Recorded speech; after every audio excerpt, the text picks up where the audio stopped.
Baik, halo semuanya. Perkenalkan, nama saya Octavia Kristiadi dengan NIM akhir 052 dari Pendidikan Kimia Angkatan 2024 Universitas Negeri Semarang. Nah, pada video ini saya akan membahas mengenai penjelasan jawaban dari soal reaksi substitusi nukleofilik, yaitu reaksi SN1 dan SN2. Kita akan mulai dari perbedaan konsep pada section 1 dan kemudian dilanjutkan dengan pembahasan contoh soal pada section 2. Pada section 1, kita membandingkan reaksi SN1 dan SN2. Nah, perbedaan yang pertama yaitu ada jumlah dari tahap reaksi. SN1 berlangsung pada dua tahap, yaitu leaving group keluar terlebih dahulu sehingga terbentuk karbon kation, kemudian nukleofiliknya tuh menyerang. Nah, sedangkan pada SN2 tuh hanya satu tahap. Nukleofil langsung menyerang karbon bersamaan dengan keluarnya leaving group. Nah, perbedaan yang kedua yaitu hukum laju reaksi. Pada SN1, laju reaksi hanya dipengaruhi oleh substrat karena pembentukan karbokation merupakan tahap paling lambat. Sedangkan pada SN2, laju reaksi itu dipengaruhi oleh substrat dan nukleofil karena keduanya bereaksi secara bersamaan. Selanjutnya adalah jenis substrat. Nah, pada SN1 lebih mudah terjadi pada karbon tersier karena karbokationnya stabil. Ini ya.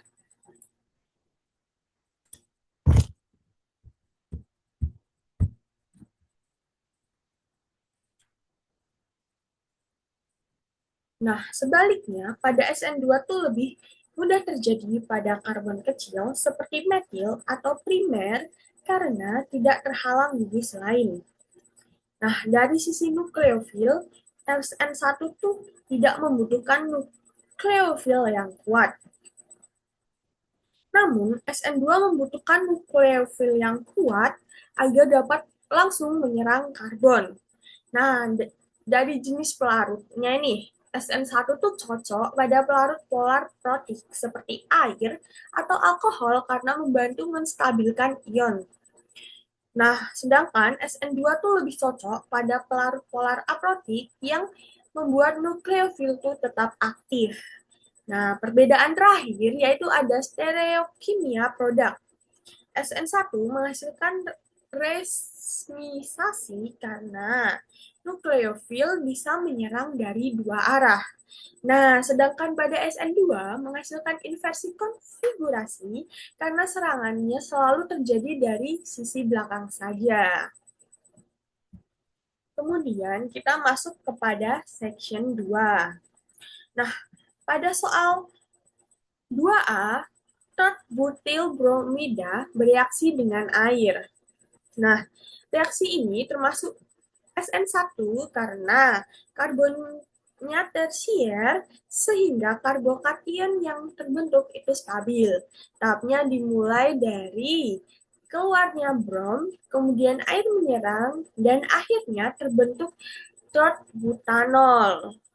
Ini ya, butanol.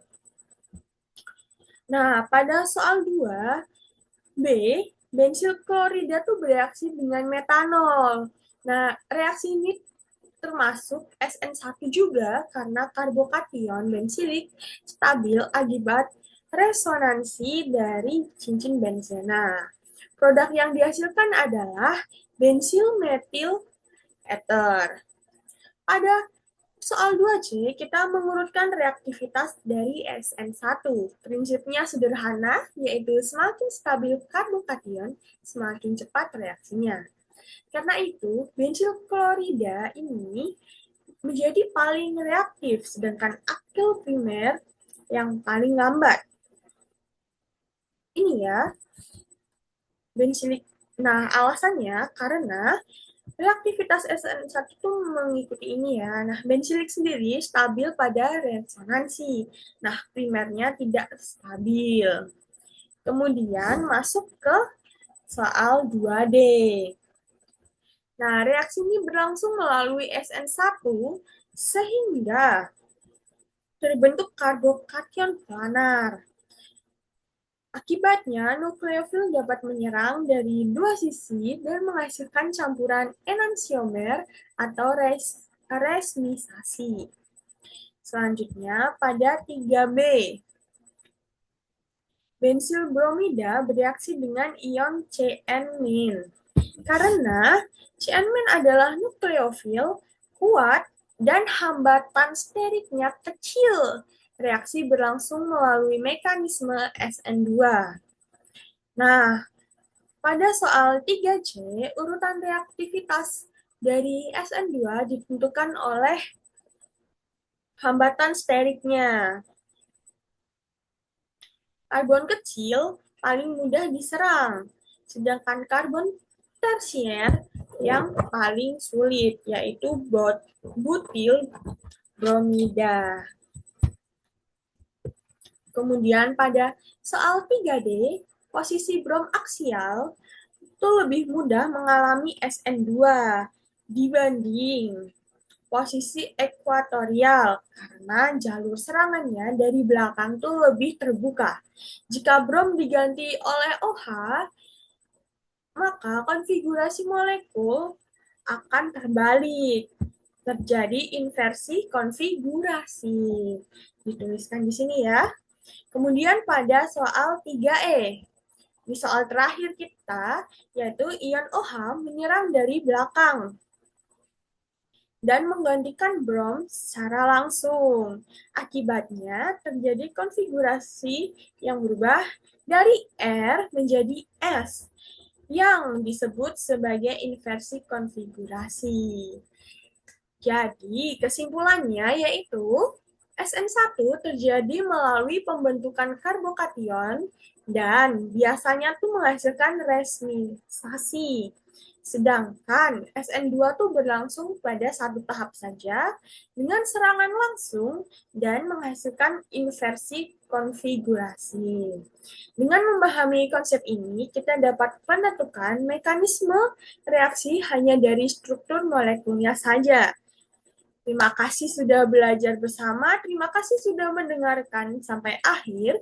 Sampai jumpa di pembahasan berikutnya. Bye-bye. Terima kasih.